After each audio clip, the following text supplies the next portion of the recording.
Madam President. The senator from Georgia. Madam President, I rise tonight in a moral moment in our nation. As we debate this bill, so much is on the line. The health care of over 16 million Americans, 750,000 of them Georgians, is on the line. Food for hungry children. In a wealthy nation where 1 in 5 children are already food insecure. They don't know where their next meal is coming from. Their livelihood, their welfare is on the line.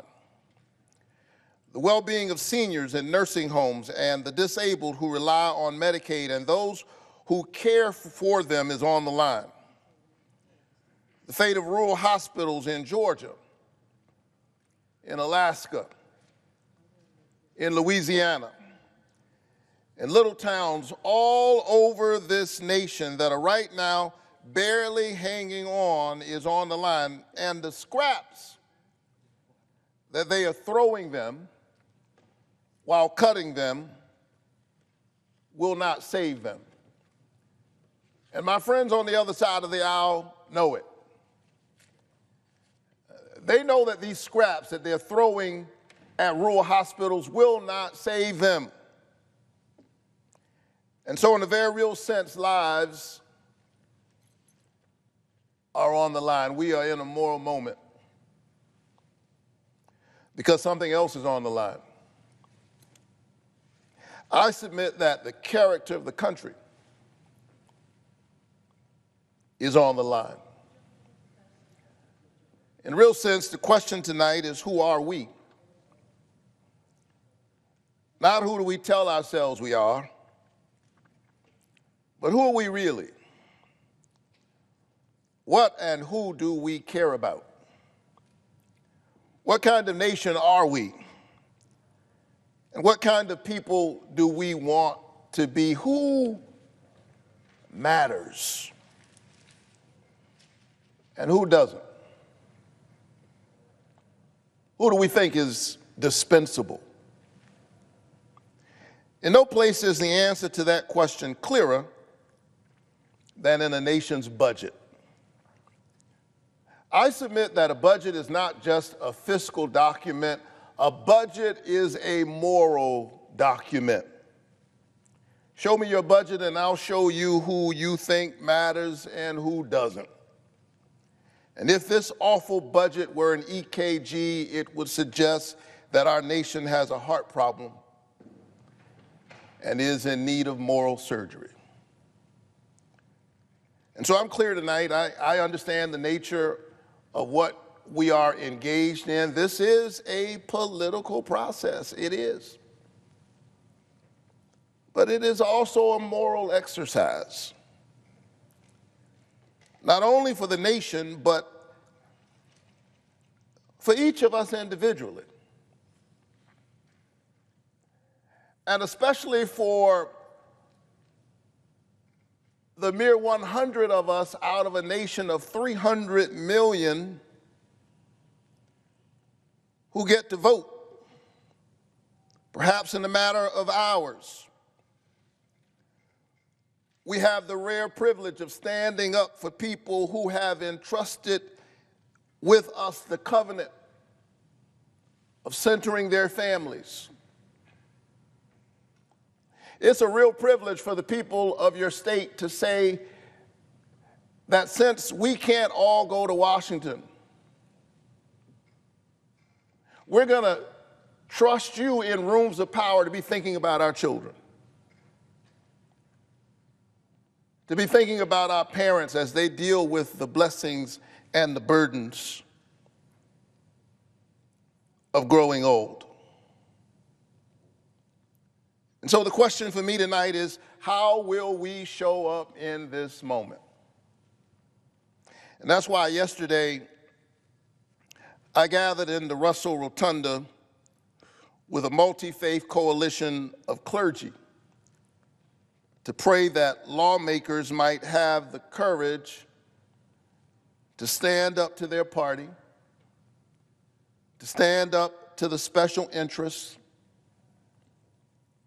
and protect seniors in nursing homes and pregnant mothers on Medicaid and children who risk going to school hungry every single day in this country. 1 in 5 children in the wealthiest nation on the planet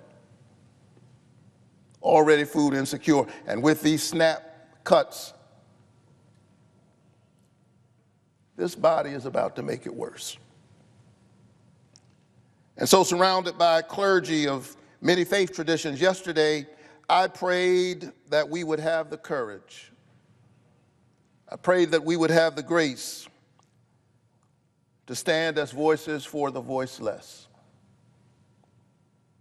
And as I stood there, I could not help but feel a sense of deja vu. This is not the first time I've been in our nation's capital speaking out against these policies that betray hardworking families. It was 8 years ago, almost to the day in 2017, when Washington Republicans were trying to pass a tax bill that favored wealthy Americans over working families, that I came to this building not as a senator, but as a pastor. I had no idea that 8 years later I would be serving in this body. I had no notion that I would even run for the Senate. I came as a citizen. And standing with a multi-faith coalition, we were praying for our nation's leaders. We were gathered in the rotunda of the Russell Building, and as we were singing and praying, the Capitol Police said, I'm sorry, pastors, you can't sing and pray in the rotunda. If you do not disperse, we will have to arrest you. And let me say that the Capitol Police did not mishandle us that day. They were first-rate professionals. But they said that if you don't disperse, we will have to arrest you. What they didn't understand is that I had already been arrested. My conscience had been arrested. My heart and my imagination, my moral imagination, had been arrested by this idea that we as a country are better than this. I come from a tradition where you don't just pray with your lips, you pray with your legs. You put your body in the struggle for other struggling bodies. And so here I am tonight, 8 years later, having transformed my agitation into legislation. I was arrested that day, but I have transformed my protests into public policy. 8 years ago, I was on the outside. Tonight, I'm on the inside, but it's the same fight. Some of us fight on the inside, some of us fight on the outside, some of us get to serve in the Senate or in the House, others are just watching at home tonight. But be really clear that we are in the same fight, whether we are on the streets or in the suites. Same fight. And in some ways, this is the same bill 8 years later, just worse. Like most horror movies, the sequel tends to be worse. We were here 8 years ago. Washington politicians were trying their best to gut the Affordable Care Act. Remember that? They were trying to gut the Obamacare out of political motives.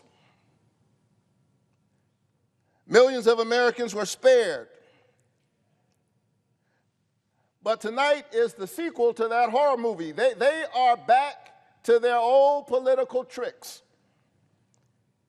trying to dismantle the ACA again with this legislation. It's the same fight, just worse this time. Instead of extending tax credits that would lower health insurance costs for the middle class, my friends on the other side are giving billionaires and the richest of the rich a tax cut. They are working real hard tonight to help billionaires because God knows they are having a hard time, apparently. And what that means is that 1.2 million Georgians and nearly 20 million Americans are going to see their health care premiums rise. That's what's at stake tonight. If they enact these deep cuts to Medicaid, as they are positioned not to extend these premiums, these tax credits, they are raising the cost of health care for all of us. Even if you are on private insurance, you are not safe.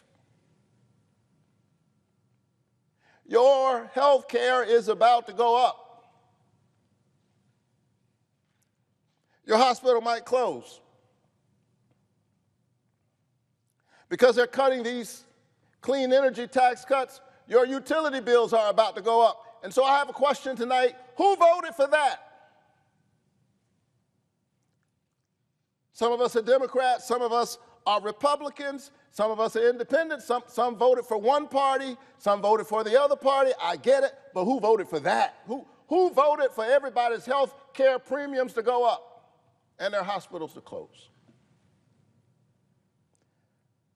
Here's what I know. The folks back in Georgia didn't vote for that.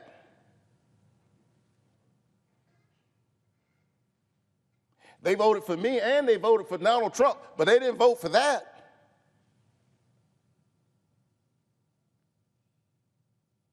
Ordinary folks don't want this. Just ordinary, everyday people who barely pay attention to politics, they don't want this. Even a Fox News poll, and you won't often hear me say that, but even a Fox News poll from this month found that Americans don't support this big, ugly bill. This is symptomatic of the ways in which the people's voices have been squeezed out of their democracy. This is not just a health care fight, it is that. It is not just a fight for food security, for SNAP, it is that. But in a real sense, it is a fight for our democracy, whose voice gets to be heard in this chamber. That's what this is about, the character of the country. Ordinary Americans don't want to do this to our children. That's why they need to know that 71% of all Medicaid enrollees in Georgia are children. 71%. Taking away health care from kids to pay for tax cuts for billionaires. Now, let me be clear. I'm all for tax cuts. I believe working families deserve a tax cut, and I certainly don't want to see them face a tax hike this year. That's why I want to nearly double the child tax credit. I believe in tax cuts for hardworking families, for middle-class people, for working-class families. But instead of doing that, instead of helping working-class families who are struggling now against a 10% tax on everything and rising costs, we're now burdening our children by adding $3 trillion to the debt.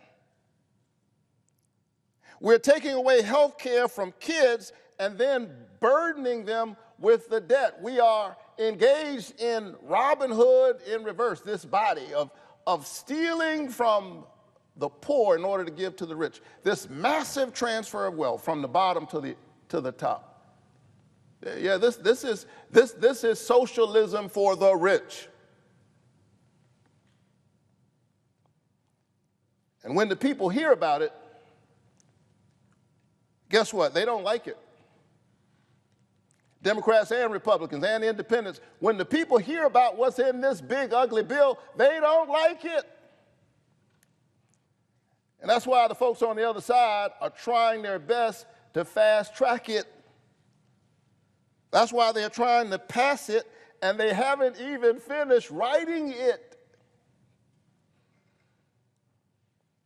They're twisting themselves in knots, making their members walk the plank under the threat of a primary to pass this big, ugly bill. The American people do not want to rob our children of food and health care and then burden them with trillions in debt to give billionaires and wealthy corporations another tax cut. The people do not want this bill.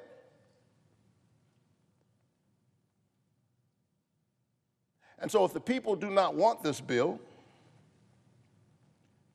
but they are trying to pass it,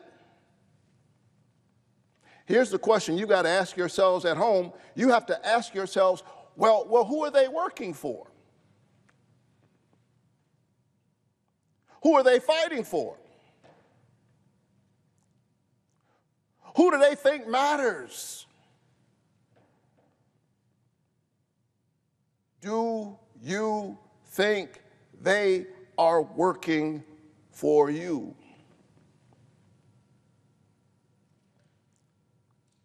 This is a moral moment, and a budget is a moral document. And we have been summoned to this moment, people of faith and people of moral courage who claim no particular faith at all. And maybe because I was here yesterday and 8 years ago for a similar fight with faith leaders, maybe because I'm a preacher and it's Sunday, and I've been here instead of church, I have especially been thinking about those of us who are people of faith. People whose lives are informed by Scripture, people of the book. And maybe those of us who have different politics but read from the same book ought to spend some time together reading the book. Because I do sometimes wonder, and I say this with all humility, none of us owns the truth. But if I'm honest, there are days when I have to ask people of my faith tradition as a Christian, are we reading the same book?